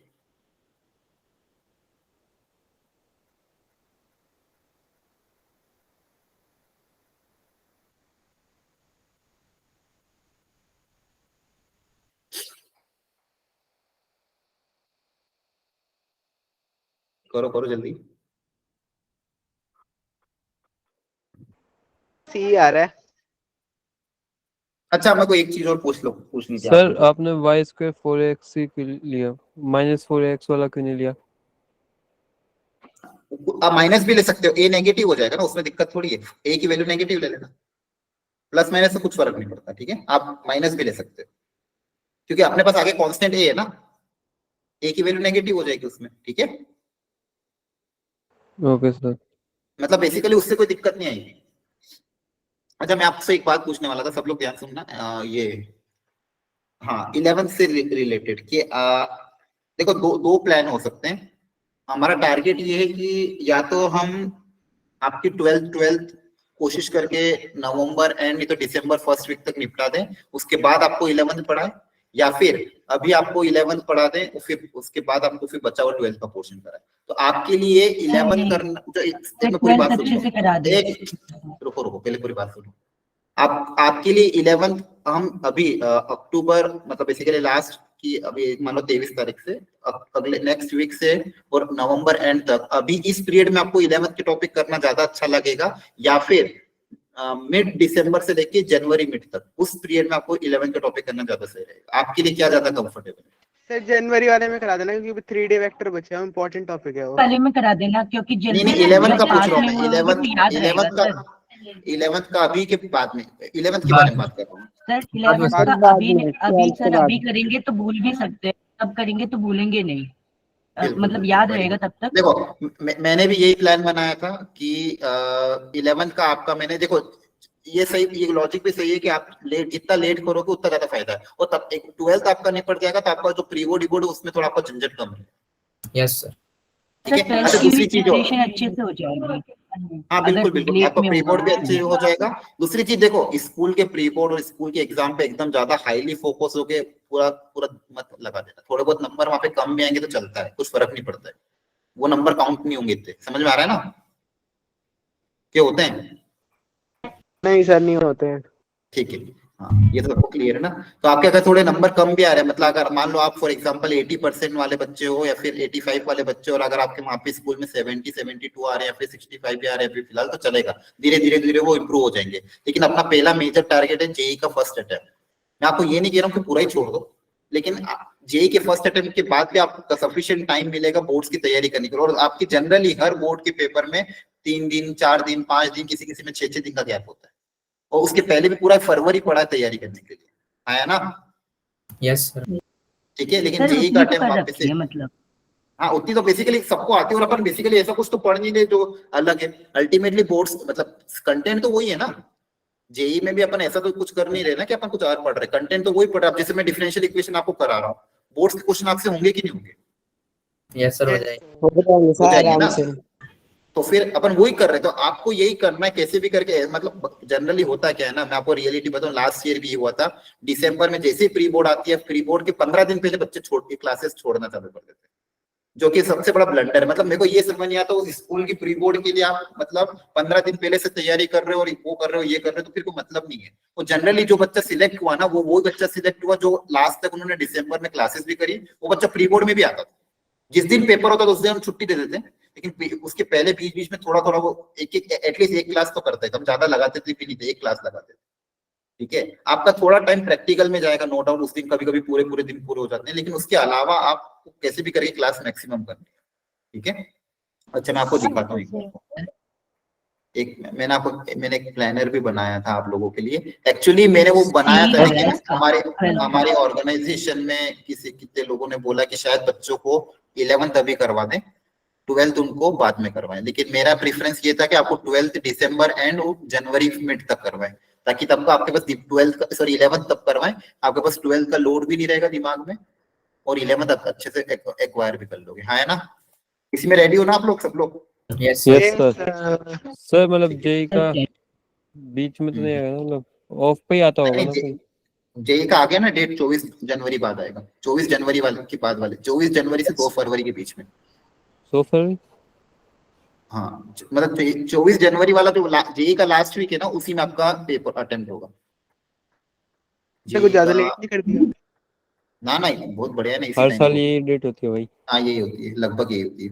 लास्ट ईयर 18 या 20 जनवरी आ गई थी, या फिर हाँ लगभग यही था लास्ट नहीं सर, 25 जनवरी थी पिछले साल। हाँ पिछले साल 25 जनवरी था। एक मिनट, मैंने कहाँ चला गया क्रैश। अच्छा ये कर लिया आप लोगों ने? मैं आपको क्या दिखा रहा था, मैं क्रैश कोर्स का प्लानर बना। अच्छा मुझे एक चीज और बताओ, ये इसका क्या हुआ आपका केमिस्ट्री का? केमिस्ट्री का सर ले ही रहे अभी तो, मतलब हाँ अल्कोहल फिनॉल ईथर चल रहा है ना सर, हमें हमें थोड़ा अपने उत्तर देना पड़ता है ना। हाँ सर ठीक चल रहा है अभी तो। ठीक चल रहा है। कल एक मैम भी आई होगी, पल्लवी मैम, ऑब्जर्व करने क्लास, आपने देखा था क्या? पता नहीं नहीं सर, नहीं देखा। रहता तो मतलब क्लास क्या होता। आप मेरे को ये पता चला बहुत कम, मतलब आप लोग सारे अटेंड नहीं कर रहे हो क्या क्लासेस? पता नहीं, जब मैं मतलब सर मैं 30 सर मिनट मैं तो पहले आ क्लास जाता हूँ अटेम्प्ट ना, करती हूँ पर तो मतलब अटेंडेंस मैं देना देखता हूँ भूल कि जाती काफी हूँ। कम बच्चे, बल्कि मैं अकेला ही रहता तुम अकेले क्लास अटेंड करते, बाकी ये लोग नहीं आ रहे? नहीं आते तो मैं कैसी बात कर रहा है शुरू में। सब आते हैं। सही एक दिन पहले जाके ज्वाइन करता है। अरे आधा घंटा पहले ज्वाइन करके बैठ जाता है। जब भी सर, इसलिए मेरी कह रहा भी कि मैं अकेला कर रहा तब हूँ इसको बाकी लगता है कि क्लास अभी तक शुरू नहीं। ठीक है चलो ठीक है, मैं आपको वो दिखाऊंगा तो सर ये क्लास के पहले लास्ट पढ़ाने में के plan। लिए जाता है। अच्छा ठीक है। चलो ये बताओ इसका आंसर क्या आ गया सबका 12th का? बस सर सी इसका आएगा सी इसका। लग रहा है सर। सी है सर। लग क्या रहा है? सी आ रहा सर है? पहले ही बोला था सर सी। यस सर सी है। ओके, और डिग्री 1 आ रही है इसकी मतलब? यस अच्छा 13 का बता दो जल्दी से क्या आ रहा है? सी आ रहा है। 13 का सी सर। बी। दोनों तरफ क्यूबिंग कर दोगे 13th में? Yes sir. दोनों तरफ क्यूब करोगे तो यहाँ पे बनेगा 1 + 3 y डैश का whole square equal to 4 times y triple dash का होल क्यूब, है ना? तो ऑर्डर क्या रहेगा इसका? Third order. 3 और उसकी डिग्री कितनी होगी? 3 वेरी गुड। इसमें किसी को डाउट हो पूछ लेना, और यहाँ पे भी इसको डिफरेंशिएट कर देना, देख लेना कि 1 आ रहा है कि नहीं। अच्छा इसमें किसी को डाउट हो तो पूछ लो, अभी वापस सिखा दूंगा, कोई दिक्कत नहीं। एनीवन 12th में किसी को डाउट हो तो? सर हमने 13 में क्यूब क्यों किया? क्यूब इसलिए किया बेटा, अभी मैंने आपको स्टार्टिंग में मैंने समझाया था सबको कि ना डिफरेंशियल इक्वेशन में पॉलिनोमियल इक्वेशन होनी चाहिए। पॉलिनोमियल इक्वेशन मतलब dy/dx जितने भी डेरिवेटिव है, y डैश हो, y डबल डैश हो, इनकी जो पावर होनी चाहिए वो कैसी होनी चाहिए? होल नंबर होनी चाहिए। ये कभी भी मतलब फ्रैक्शन नहीं आ सकती, नेगेटिव नहीं आ सकती। पावर हमेशा कैसी होनी चाहिए? Whole number. होल नंबर मतलब 0 1 2 3 4 5 एंड सो ऑन, आया ना? डिफरेंशियल इक्वेशन की पावर बेसिकली ये होनी चाहिए, लेकिन यहाँ पे पावर क्या आ रही थी? फ्रैक्शन 2/3, तो 2/3 को हटाने के लिए हमने दोनों तरफ क्यूब कर दिया ताकि 2/3 हट जाए। ठीक है? और सर डेसिमल में भी नहीं होनी चाहिए ना? ना कुछ भी डेसिमल कहां से आ जाएगा? डेसिमल मतलब फ्रैक्शन ही तो होता है ना? यस आपका इंटी बेसिकली 1 2 3 4 5 ऐसी आनी चाहिए। क्लियर है? Yes sir. ओके चलो, तो अच्छा ये हो जाएगा आपका फिजिक्स में। चलो अपन ऐसा कर लेंगे, एक मैं आपको प्लानर दिखा दूं सबको? यस सर दिखा चलो ठीक है, टाइम भी हो गया तो अपन यही डिस्कस कर लेते। मुझे बता दो ताकि मैं आपका प्लानर एक प्रॉपर्ली बना दूं। केमिस्ट्री में मुझे आपका अपना आउटपुट दे देना कि केमिस्ट्री में आपको क्या रिक्वायरमेंट है, कहाँ से स्टार्ट करना है। एक सेकंड, कहाँ बनना है?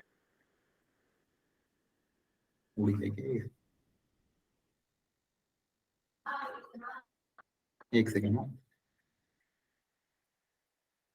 बहुत सारी शीट्स ही बन गई।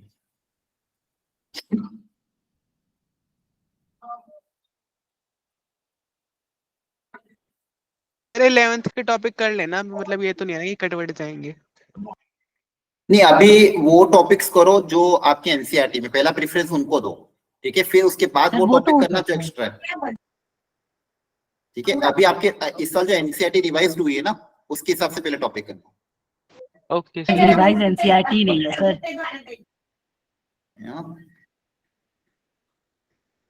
वाली है ही नहीं सर एक बार वो जो घर पे खाली रखी है। अटेंडेंस वाली जो शीट होती है वो दिखा दो सर, मैं भी देख लूं मेरे कितनी एब्सेंट हुई है। अरे वो सब मेरे पास नहीं है, मैं वो सब मेरे पास टाइम ही नहीं वो सब देखने का। मैंने आज तक आपकी अटेंडेंस मार्क नहीं करी। ये देखो, ये सॉरी, ये नहीं, ये कहाँ गया? सर आपकी तरफ से सब प्रेजेंट है? मेरी तरफ से सब प्रेजेंट है।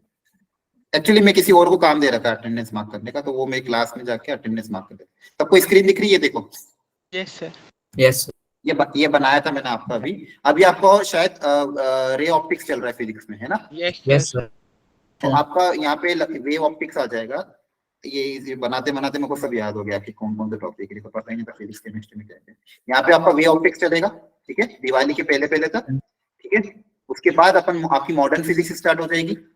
ठीक है। तो टारगेट मैंने रखा कि पर डे अगर आपकी एक एक क्लास, बेसिकली क्रैश कोर्स के लिए बनाया था, लेकिन मेरा ये प्लान है कि आपको और क्रैश कोर्स को मर्ज कर देंगे साथ में, ताकि और डेली आपकी हो सकता है 3 क्लासेस लगे। यस सर, ठीक है। ठीक है सर। ठीक है। तो यहाँ पे तभी जाके सारी हाँ शाम को ही लगेगी, तभी जाके आपका सिलेबस टाइमली होगा, नहीं तो हो ही नहीं पाएगा। ठीक है। जैसे यहाँ पे मैंने मॉडर्न फिजिक्स के लिए 11 लेक्चर दिए, तो पूरी मॉडर्न फिजिक्स प्रॉपर्ली यहाँ पे कर लेंगे। कुछ थ्योरेटिकल पार्ट आपको अगर रहेगा तो हम आपको पीडीएफ में प्रोवाइड करा लेंगे, लेकिन डेली क्लासेस लगे तो यहाँ पे आपकी मॉडर्न फिजिक्स नवंबर एंड तक निपटाने की कोशिश रहेगी। और जैसे जैसे जो भी जैसे यूनिट निपट जाएगी, यहाँ पे ऑप्टिक्स निपटेगा, फिर आपको ऑप्टिक्स का टेस्ट हो जाएगा। जब मॉडर्न फिजिक्स के बाद मॉडर्न फिजिक्स का टेस्ट कर लेंगे। इसके बाद फिर रखा था मैंने हीट एंड थर्मोडायनेमिक्स 11 का टॉपिक। ठीक है। ये काफी इंपॉर्टेंट है और हाई वेटेज भी है। ठीक है। और थोड़ा बहुत आप केमिस्ट्री भी पढ़ते हो इसके बारे में, इसलिए मैंने यहाँ पे हीट एंड थर्मोडायनेमिक्स रखी है।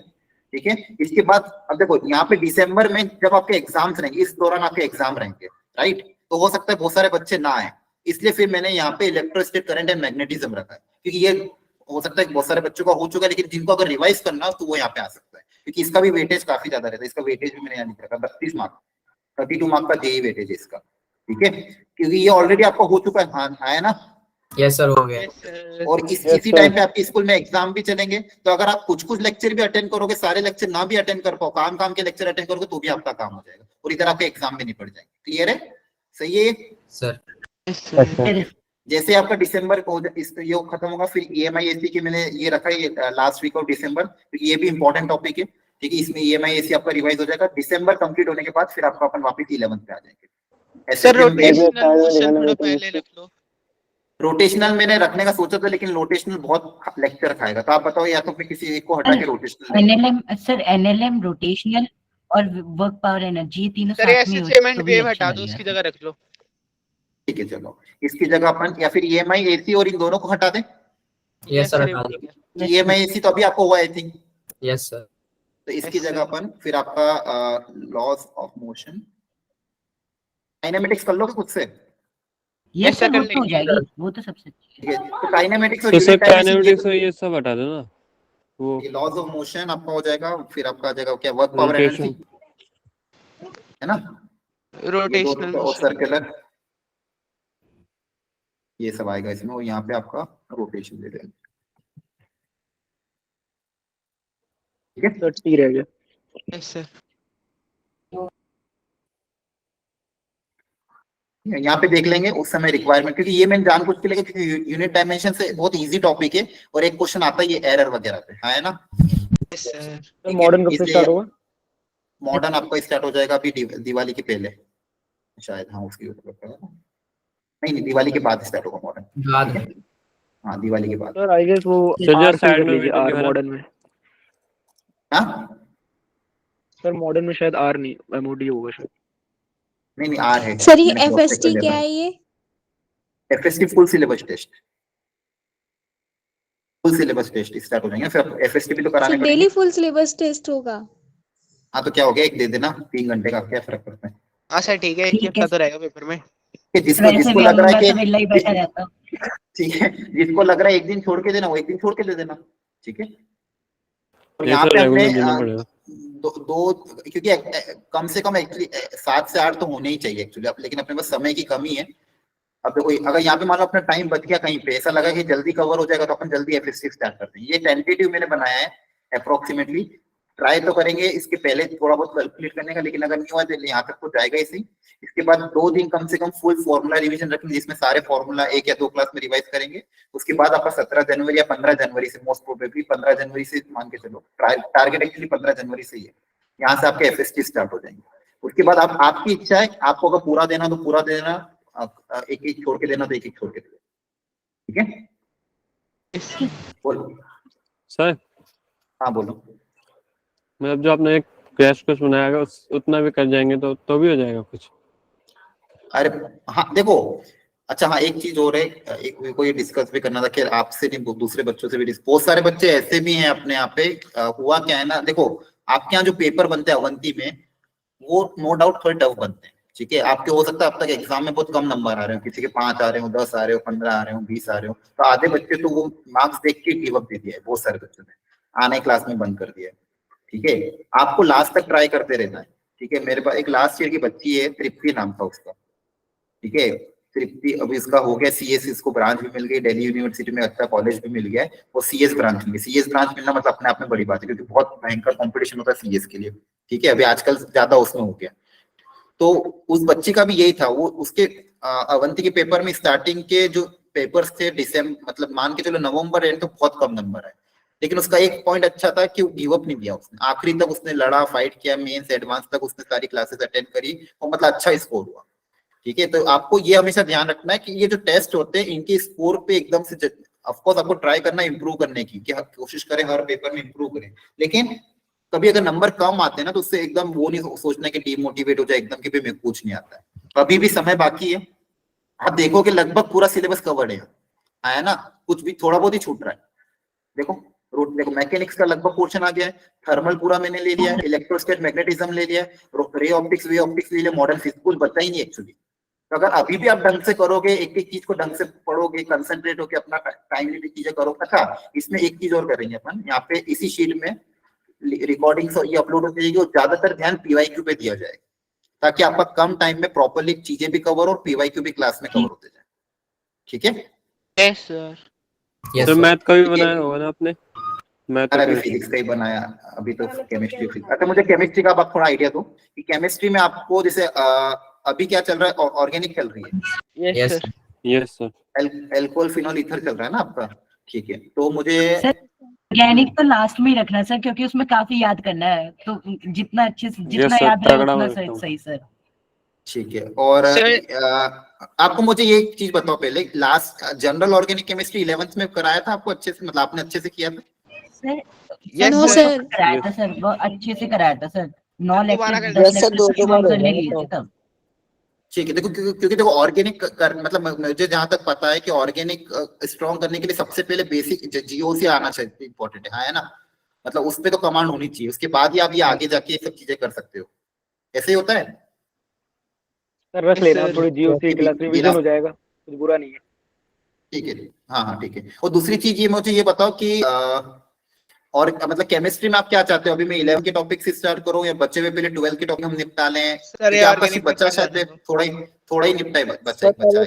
ऑर्गेनिक खत्म हो जाने दो सर, अब ऑर्गेनिक हट जाने दो पहले चाहिए सर, ये पहले खत्म करवा देना अपन, इसके बाद सर थोड़े उसके बाद फिर अपन फिर ठीक है। तो एक काम करते हैं, ऑर्गेनिक अपन खत्म करवा लेते हैं, उसके बाद फिर मैं जो ऐसे टॉपिक्स लेंगे जो हाई वेटेज है और जो कम टाइम में भी हो जाए, और हाई वेटेज टॉपिक अपन उठा लेंगे, ठीक है।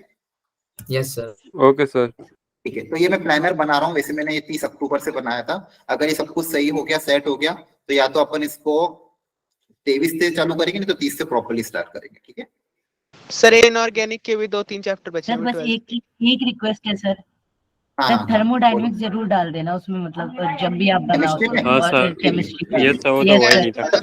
अच्छा, मुझे ये भी बता दो टॉपिक जो आपके लास्ट ईयर कमजोर रह गए थे तीनों में। थर्मोडायनेमिक्स सर, यही थर्मोडायनेमिक्स ही था, अचानक से अवंती की क्लास में स्टेट्स ऑफ मैटर, थर्मोडायनामिक्स और टाइट्रेशन। डिटेल में समझाओ, मुझे सिर्फ नाम बता दो, पूरी इसमें कहानी स्टेट्स ऑफ मैटर, थर्मोडायनामिक्स हो गया, states of matter, titrations, structure of atom. एक मिनट रुको, एक एक करके। टाइट्रेशन, हाँ, और structure of atom. Structure of atom, ठीक है। और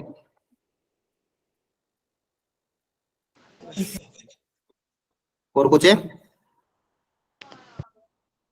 नो सर, बस मेरे तो एक ही चैप्टर है सर, फिजिक्स का तो पूछ लिया आपका, मैथ्स का बता दो सर। कॉम्प्लेक्स नंबर और पीएनसी। मैथ का पीएनसी, उसके बाद बायनोमियल और फिर सीक्वेंस सीरीज, और सर उस अरे रुक जा भाई, रुक जा। पूरी 11th की एनसीईआरटी बोलते हैं। कॉम्प्लेक्स हो गया, पीएनसी हो गया, बाइनोमियल हो गया, और क्या बोले थे सर जी? मैं बोल भी देने वाला था सर। स्टैट्स। सीक्वेंस सीरीज बोल रहा था सर, सीक्वेंस सीरीज नहीं सर, और प्रोबेबिलिटी। स्टैट्स ही रहने दो, सीक्वेंस एंड सीरीज मैंने कर रखी है सर। अरे तो ओवरऑल सबको बोलो जो लास्ट ईयर आपके टॉपिक जो छूट गए थे या फिर आपसे प्रोबेबिलिटी 12th का, वो तो कराऊंगा मैं सर। 11th में भी तो थी प्रोबेबिलिटी। अरे तो बेसिकली 12th में पूरा ही पढ़ते हैं, 11th का कुछ वो काम का नहीं है, 12th का ही काम है। और बोलो, और कुछ है क्या? ठीक है, मैं अपने हिसाब से बना दूं। तो कवर हो गया 12th में। ये लिमिट क्या रहेगा? नहीं लिमिट से 12th का वो तो मैं वापस include कर फोनिक भी दूंगा। डाला है। फोनिक सेक्शन डाल दो। बिल्कुल बिल्कुल बिल्कुल, वो तो बहुत इंपॉर्टेंट है। सर कॉनिक सेक्शन पे लेकिन और सर स्ट्रेट लाइन आएगा, स्ट्रेट लाइन। देखो ये तो करना ही है हमको क्योंकि हाई वेटेज टॉपिक है तीनों ही। एटलीस्ट क्वेश्चंस कर लेंगे इस पे प्रैक्टिस अच्छे लेवल के, ठीक है। चलो चलो मैं इसके हिसाब से बना दूंगा प्लानर, हो सकता है आज रात को नहीं तो कल सुबह तक, ठीक है। केमिस्ट्री का ट्रिग्नोमेट्री सर वो भी इंक्लूड कर दूंगा, डोंट वरी, मतलब सारा इंक्लूड कर देंगे। जैसे फिजिक्स बनाए फिजिक्स तो तक आपका था ये, दोपहर बैच और लेगा। कुछ चेंजेस करना है, ठीक है सर, मस्त है। ठीक है ठीक है। चलो ठीक है, तो अपन ट्राई करेंगे इसके हिसाब से करने का। डेली पर डे एक हर दिन सब सब्जेक्ट की एक क्लास लगेगी। मतलब अभी मैंने बनाया, अप्रूव हो जाएगा वहां से तो अच्छी बात है, आप सबके लिए फायदा हो जाएगा।